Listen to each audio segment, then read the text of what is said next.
suggest another kind of relationship, another way in which art of today is not just judiciously peripheral, and is not just interesting as art because it has these elegant or formalist or theoretical lineages, but because it is a medium for constituting the social in a fundamentally different way.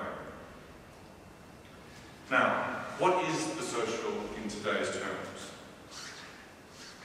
By the way, I put this image on purely because it's a nice break from the previous image, and it's a sort of precursor to what's about to come. And it's also, as you can see, it's an image of Athens before pollution and too much development, so there's a little bit of green still.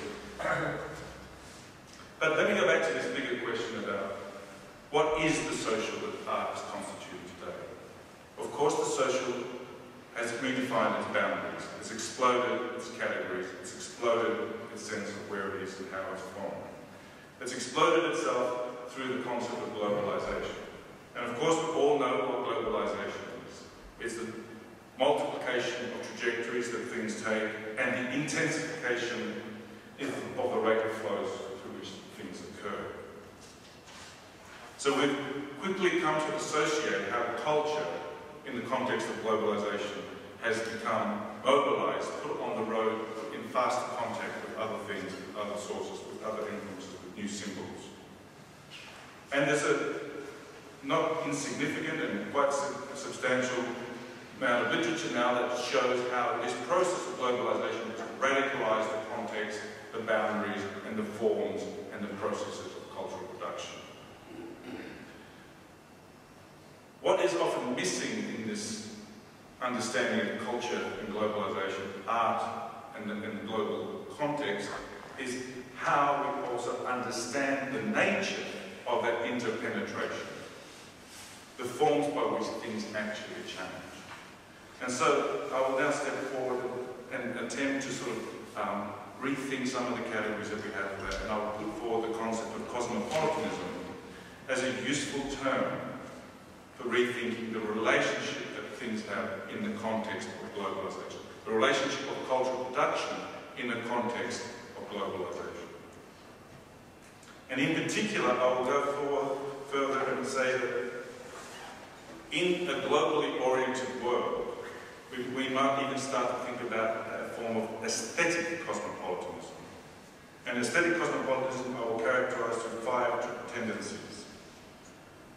The tendencies of denationalization, reflexive hospitality, cultural translation, discursivity, and the global public sphere.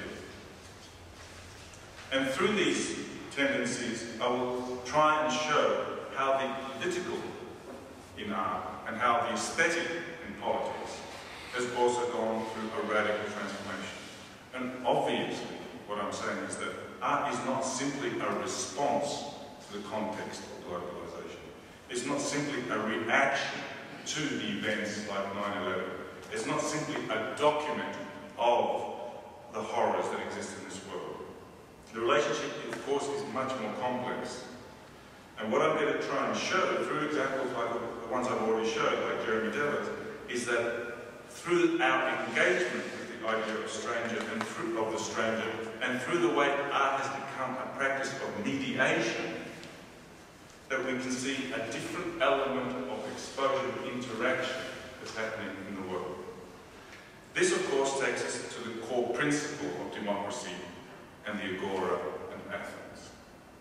Because I use the word mediation and exposure, interaction, deliberation, scrutiny, contestation. These, of course, are the principles and practices that define our existence in the public sphere. The public sphere today, I will argue, is a global public sphere.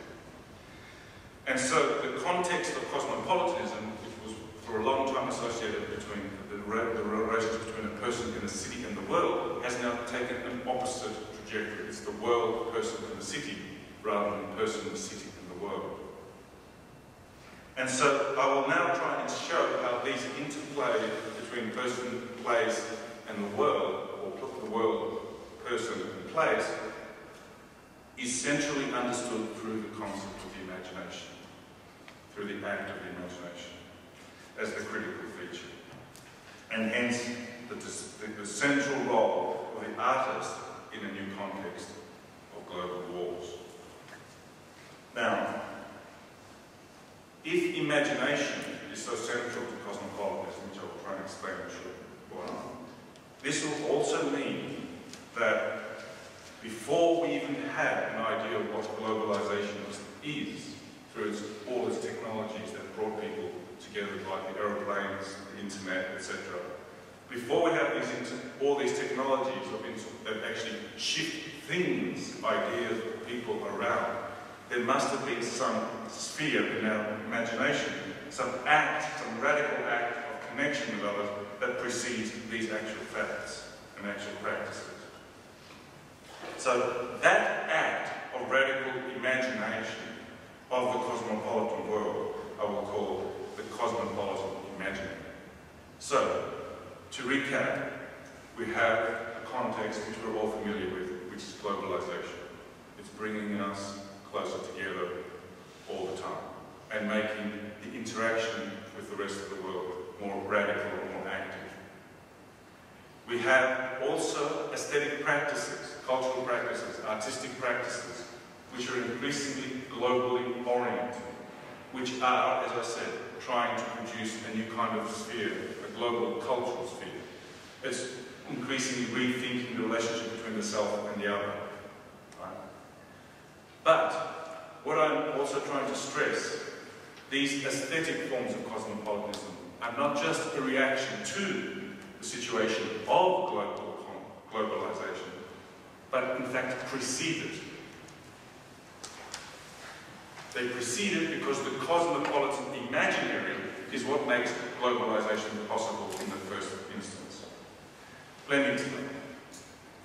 The classical images of cosmopolitanism, of course, start with the agora, as Jan described it. Diogenes, the great maverick philosopher, said, "I am a citizen of the world." And he, of course, influenced the whole group of other philosophers who met in the Stoa, the arcades that surrounded the agora of ancient Athens. And these Stoics, that's how they get their name, Stoic philosophy, were the ones who first developed the concept of cosmopolitanism, met in the Stoa. They articulated 4 fundamental principles which are still significant in all the discussions that we have about cosmopolitanism today. First of all, they rejected the polis as the absolute limit point to political belonging. Just because you are from birth doesn't mean that that is the totality of your sphere of belonging. You have the potential to be connected to the whole of humanity. Secondly, they asserted that human rights were not constrained, not just your imagination, but your understanding of what your right as a human is. This is not constrained by political, geopolitical boundaries.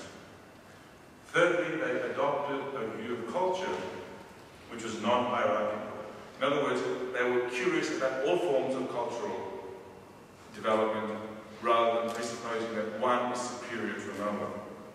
And finally, they encouraged an attitude of self-awareness through curiosity and open exchange with the other. You cannot know yourself until you have developed an understanding of yourself in relation to another.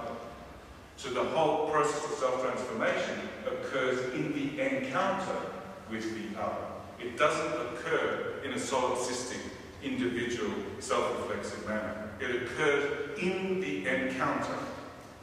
Now these fundamental principles influenced almost all the debates on cosmopolitanism and political identity that we have into the present. And there's a long list of scholars, which we obviously don't have time to go into now, but in the paper that I've circulated, or sent at least to Barbara, who I'm happy to circulate to anyone else of interest, there's more detailed discussion about the way in which these core principles have informed discussions about political identity and political rights in the context